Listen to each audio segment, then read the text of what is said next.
ഒന്ന് കണ്ടോട്ടെ അനുവാദം തരുമോ? എന്റെ ഹൃദയത്തിൻ ഇരുളങ്ങ് മാറാൻ ഒന്ന് വിളിച്ചോട്ടെ അനുകമ്പ വരുമോ? ഇനിയും കരിയാത്ത പാപങ്ങൾ തീരാൻ. അസ്സലാമു അലൈക്കും വറഹ്മത്തുള്ളാഹി. ബഹുമാനപ്പെട്ടവരെ, ഇൻഷാ അല്ലാഹ് സമസ്ത ഇസ്ലാമിക് സെന്റർ മുബൈദ സെന്റർ കമ്മിറ്റിയുടെ നേതൃത്വത്തിൽ എല്ലാ വർഷവും നാം 2-3 ക്യാമ്പയിനുകൾ നടത്താറുണ്ട്. ഈ വർഷത്തെ ക്യാമ്പയിൻ റമദാനോടനുബന്ധിച്ചുകൊണ്ട് ത്രൈമാസ ക്യാമ്പയിൻ നടത്തുകയാണ്. മവാസിമുൽ ഖൈറാത്ത് എന്ന പേരിലാണ് ക്യാമ്പയിൻ തുടങ്ങി വെച്ചിട്ടുള്ളത്. ക്യാമ്പയിന്റെ ഭാഗമായിക്കൊണ്ട് പുസ്തക പ്രകാശനം, ഫിഖ് പഠനം, നോമ്പുതുറ, ഇഫ്താർ സംഗമം, അതോടൊപ്പം തന്നെ ഈ യാംബോ, മദീന, ബദർ എന്ന സിയാറത്തൊക്കെ ഉൾപ്പെടുത്തിയിട്ടുണ്ട്. വിവിധങ്ങളായ പദ്ധതികളും പരിപാടികളുമായിക്കൊണ്ട് മുന്നേറുന്ന ഈ ജൈത്രയാത്രയില് ഇന്ന് നാം പോകാൻ ഉദ്ദേശിക്കുന്നത് മദീന, ബദർ, യാംബോ എന്ന പ്രദേശങ്ങളിലേക്കാണ്. അൽഹംദുലില്ലാഹ് ബസ്സിന്റെ അടുത്തെത്തി കഴിഞ്ഞ് പുറപ്പെടാൻ വേണ്ടി പോവുകയാണ്.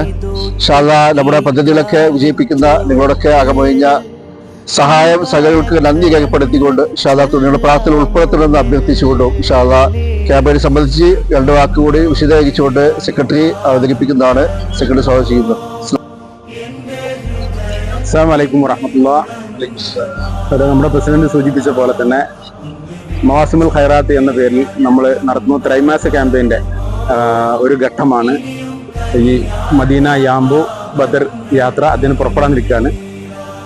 ഈ ത്രൈമാസ ക്യാമ്പയിന്റെ ഭാഗമായിട്ട് നമ്മൾ ഇതിനു മുന്നേ ഒരു ആരോഗ്യ പഠന ക്ലാസ്, നമ്മൾ മികച്ച ഒരു ഡോക്ടറെ നമ്മൾ റിയാദിൽ നിന്നും എത്തിച്ചുകൊണ്ട് ഒരു ആരോഗ്യ പഠന ക്ലാസ് നടത്തിയിരുന്നു.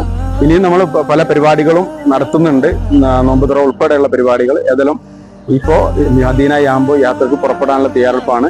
എല്ലാവരും എത്തി ഇൻഷാ അല്ലാഹ് ഏതാനും നിമിഷങ്ങൾക്കകം നിങ്ങൾ പുറപ്പെടുന്നതാണ്. അസ്സലാമു അലൈക്കും. യാംബോ, മദീന, ബദർ, യാംബോ യാത്രക്ക് പോകുന്ന സമസ്ത ഇസ്ലാമിക് സെന്ററിന്റെ പ്രവർത്തകരും കുടുംബാംഗങ്ങൾക്കും ഉസ്താദുമാർക്കും മറ്റ് സഹപ്രവർത്തകർക്കും എല്ലാവിധ ആശംസകളും അഭിവാദ്യങ്ങളും നേരുന്നു. വാഖിറു ദഅവാന അൽഹംദുലില്ലാഹി റബ്ബിൽ ആലമീൻ. അസ്സലാമു അലൈക്കും വറഹ്മത്തുള്ളാഹി.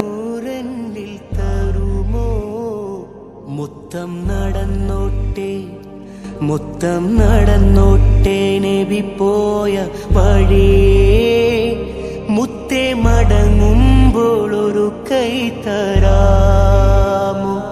ഒന്ന് കുടിച്ചോട്ടെ സംസം നിലാവേ, ഒന്നാ വിരലിന്റെ വെള്ളം തരാമോ? ഒന്ന് കുടിച്ചോട്ടെ സംസം നിലാവേ, ഒന്നാ വിരലിന്റെ വെള്ളം തരാമോ? കെട്ടിപ്പിടിച്ചോട്ടെ തൂണിൽ ഹബീബേ, തട്ടിത്തെറിപ്പിക്കല്ലേ എന്റെ പൂവേ. അനുവാദം തരുമോ? എന്റെ ഹൃദയത്തിൻ ഇരുളങ്ങ് മാറാൻ ഒന്ന് വിളിച്ചോട്ടെ അനുകമ്പ വരുമോ? ഇനിയും കരിയാത്ത പാപങ്ങൾ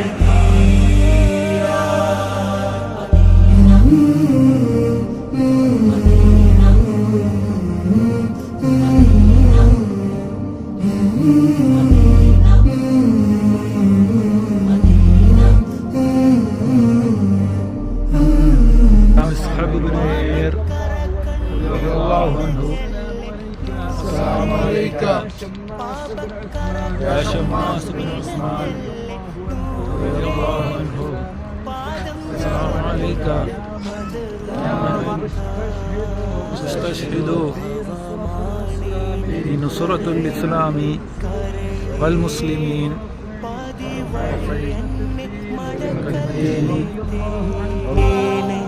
പാപത്തിരമാല തലമേൽ മറിഞ്ഞു, പാപത്തിരമാല തലമേൽ മറിഞ്ഞു, പാപിക്കൊരു തൗബ നൽകൂ റസൂലേ.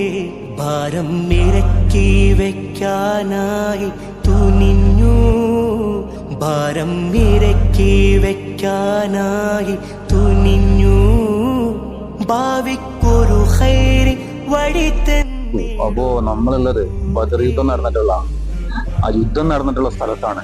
ബദറിന്റെ യുദ്ധം നടന്നിട്ടുള്ള പ്രവാചകനും ജീവിതം വളരെ ആഹ്ലാദത്തോടുകൂടി അവർ ജീവിക്കുകയാണ്. അവർക്ക് എല്ലാ സൗകര്യങ്ങളും അള്ളാഹു കൊടുത്തിട്ടുണ്ട്. എന്നിട്ട് നിങ്ങൾ സത്യത്തിന്റെ വാഹകരാണ് എന്ന് പറയൂ, എന്ത് ലോജിക്കാണ് എന്ന് പറഞ്ഞിട്ട് അവരെ കളിയാക്കുമ്പോ സ്വഹാബത്തിന് മനസ്സിലായി ഇത് വന്നത് ഇബ്ലീസാണ്. സ്വഹാബത്ത് എന്ത് ചെയ്തു? ഇബ്ലീസിനെ ആട്ടി കൊടുക്കുകയും ഞങ്ങളുടെ കാര്യത്തിൽ നീ ഇടപെടേണ്ട ആവശ്യമില്ല, അത് ഞങ്ങൾക്ക് അള്ളാഹു നൽകേണ്ടത് ഞങ്ങൾക്ക് നൽകും, ആ വിശ്വാസം ഞങ്ങൾക്കുണ്ട്, നീ പൊയ്ക്കൊന്ന് ഓടിച്ചുവിടുകയാണ് ചെയ്തത്. ആ സന്ദർഭത്തിലാണ് ഈ സ്വഹാബത്ത് വെള്ളമില്ലാത്ത പ്രയാസം നബി സല്ലല്ലാഹു അലൈഹി വസല്ലം തങ്ങളോട് പറയണം, കുളിക്കണം. അതിനു വേണ്ടിയിട്ട് റസൂലുള്ളാഹി സ്വല്ലല്ലാഹു അലൈഹി വസല്ലം തങ്ങളുടെ അടുക്കൽ ആര് പോയി പറയുമെന്നുള്ള ആശങ്കയിൽ എല്ലാവരും ഇങ്ങനെ പരസ്പരം അങ്ങോട്ടും ഇങ്ങോട്ടും സംസാരിച്ചു കൊണ്ടിരിക്കുന്നു. ലാസ്റ്റ് അലി റളിയല്ലാഹുവിന്റെ നേതൃത്വത്തിൽ നബി സല്ലല്ലാഹു അലൈഹി വസല്ലം തങ്ങൾ ഇരിക്കുന്ന ഖൈമയുടെ ആ ഷെഡിന്റെ അടുക്കൽ ചെന്നപ്പോൾ റസൂലുള്ളാഹി വിളിച്ചു ചോദിക്കുന്നു, എന്താ നിങ്ങളുടെ പ്രയാസം, എന്താ നിങ്ങൾക്കുള്ള ബുദ്ധിമുട്ട്? അവർ പറഞ്ഞു, അല്ലാഹു